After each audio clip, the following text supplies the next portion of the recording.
Okay, so let's first begin by going down memory lane. I think it was about a year and a half ago when Amazon announced that they would be investing quite significantly in artificial intelligence. At the time, I remember seeing comments in Facebook groups where some people were speculating things like maybe Amazon will be creating their own versions of Midjourney or ChatGPT, or maybe they will be pumping out their own AI-generated books to sell. Well, fast forward to today, what Amazon is doing with AI is on a much, much larger scale. They're using AI to do things like reduce product packaging, measure carbon footprints, offer fashion advice, invest in AWS Trainium chips. The list goes on. And if you fancy going down this rabbit hole, do consider looking into what's going on at Amazon.science and AWS. But as self-publishers, the Amazon AI update that should concern us the most is something called Cosmo. Cosmo is described in a white paper on Amazon.science as a scalable system for mining user-centric common sense knowledge from massive behaviors to construct industry-scale knowledge graphs.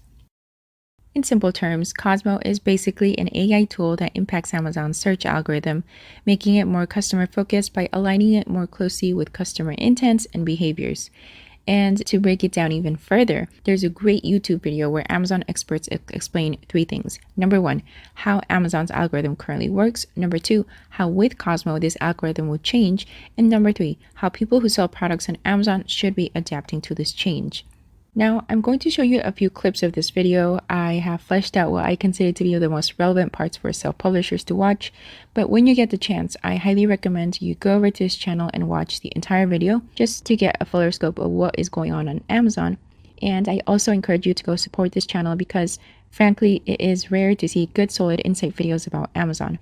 And also, just a quick disclaimer, bear in mind that the experts in this video talk about selling on Amazon in general. It is not targeted for a KDP audience.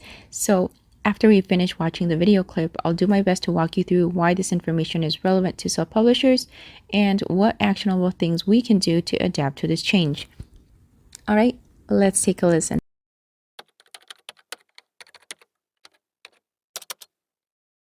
It's one of those things that at first glance, when change happens on Amazon, it's a little bit scary because it's like you're comfortable with how you've done things. But it's better to be scared and at least understand what's happening so you can actually adjust and change and be on top of it. People that have cracked the Amazon algorithm and all this stuff. The reality is I don't think anybody knows even within Amazon truly what the algorithm is, but there's breadcrumbs. We've got breadcrumbs in terms of this scientific white paper, which is very, very revealing. You've got experiential stuff, and you've obviously been in the trenches a lot with catalog work and had a lot of clients. And then it's just testing and seeing what happens. Maybe start out with, I guess, maybe the old way, or what for a lot of sellers is the current way that they think about optimizing their listings, kind of how that looks today, or at least certainly the most recent past, the last couple of years. We don't sell products on Amazon. We sell keywords. This is a saying in the industry because Amazon ultimately is the biggest product search engine in the world, and you are bidding or fighting for keywords. You need to optimize your listing, your copy, titles, bullet points, everything based on that keyword that you want to rank for. That's how you sell to the system, because that's the other thing that we really need to understand. Our first real customer is actually the Amazon's algorithm. We need to sell to the algorithm so the algorithm can go out and push us to the customers that are looking for something that looks like our product or works like our product. Then we talk about also the backend attributes. It's not only the things that you put in the front end for the customer to see, but also the search terms and the little things that you can put on a flat file, for example, in the back end that make you rank. So if you go to the generic keywords or search terms or however it's called in your category, you will input there your most important keywords and the system will say like, okay, this is what the seller wants to rank for and that's what they're gonna prioritize. Images, we were optimizing the images for conversion, obviously, because we want to attract customers and we want to convert them. So those are the 3 things in the old catalog formula of selling keywords. We need keyword enhanced copy, then backend attributes, and then optimize images for conversion. That's fantastic. And that's the way that we used to build it. And it took us to this point, to 2024, where everything...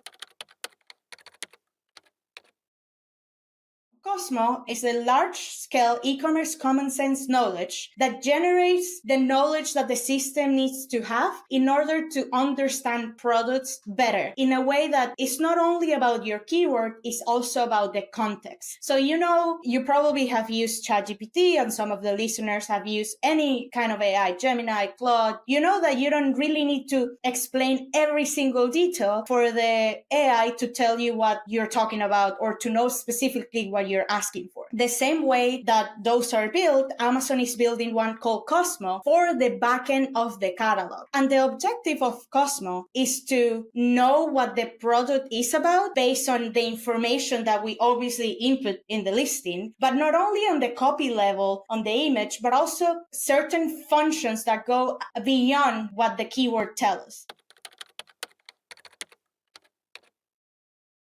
Because in the past, the A9 is just like, okay, I don't want that keyword, I remove that keyword. Or I want that keyword, I'm going to add that keyword. In the world of AI, the context is not that we're going to be able to go to the backend and tell Cosmo, hey, Cosmo, by the way, I'm also going to be targeting this. No, it's all of the pieces, your images, your copy, the reviews, which also are going to play a huge role in this, and the information that's in the website or in the web about your product. So this is where you really need to get it straight and get it straight now.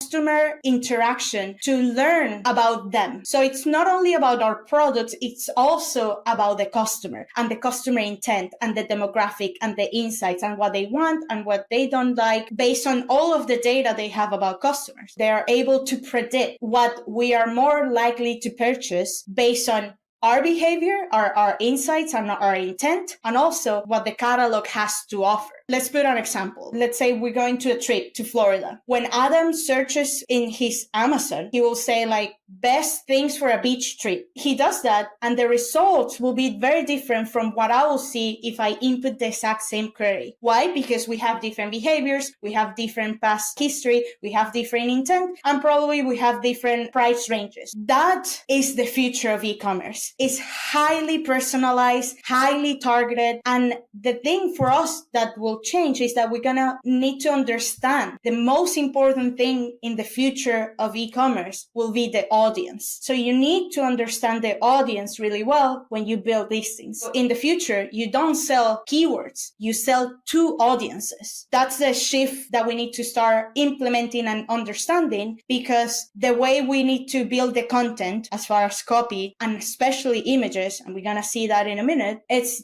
the bigger change and the bigger context that we need to give to the system so it can prioritize us.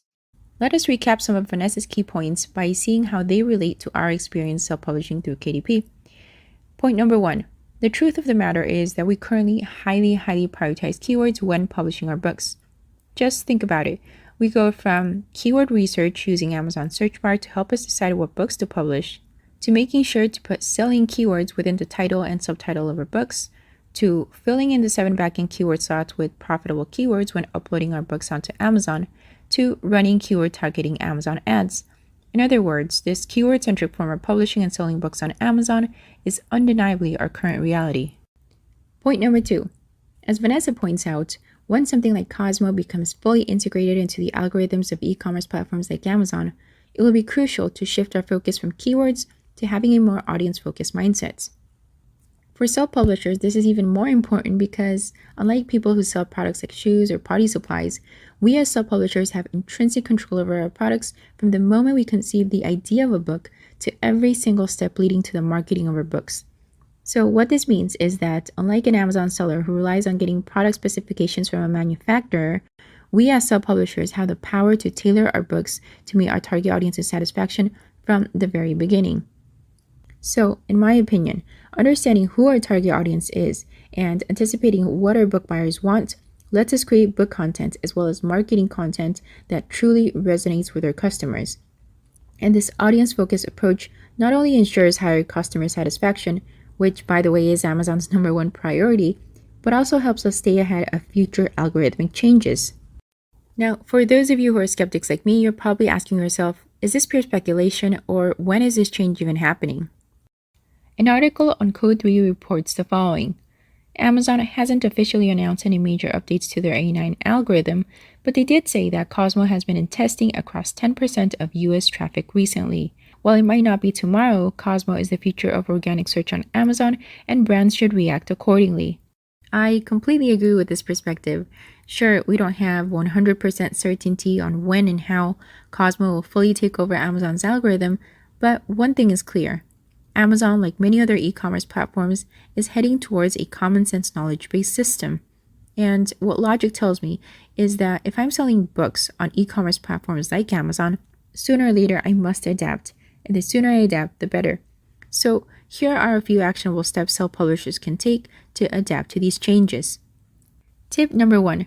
Do some deep dive research of your target audience. For example, let's say you're making a dinosaur puzzle book for kids ages 6 to 8. Research things like, what are the most popular dinosaurs amongst kids this age group? Why are kids fascinated with dinosaurs? What dinosaur facts would they find amusing? What dinosaur storybooks and movies are popular among kids ages 6 to 8, etc., etc. You get the gist. Tip number 2. Choose what you know and love. For instance, if your research on Amazon shows that there is a demand for both dinosaur books and monster truck books, pick the one you're genuinely interested in and know something about. In my case, I'd go for the dinosaur book because as a kid I was really into dinosaurs and I know more about dinosaurs than monster trucks. And therefore, I would not only be more conscientious, but more confident about what my audience wants, and this would reflect in my bookmaking and book marketing process. Tip number 3. Instead of thinking, how can I make a quick buck with easy to produce books? Think something along the lines of, how can I create the coolest dinosaur book that will thrill every dinosaur loving 6-year-old? Someone once said, if you chase money, it will run away. Reflecting on this, the most beloved books I ever read are truly worth so much more than the actual price I paid for them. So focus on creating thoughtful books that resonate with your target audience, and eventually success will follow. That is it for this video. Thank you so much for watching. If you like content like this, then please consider supporting this channel by liking, commenting, and subscribing. Catch you in the next one. Bye-bye.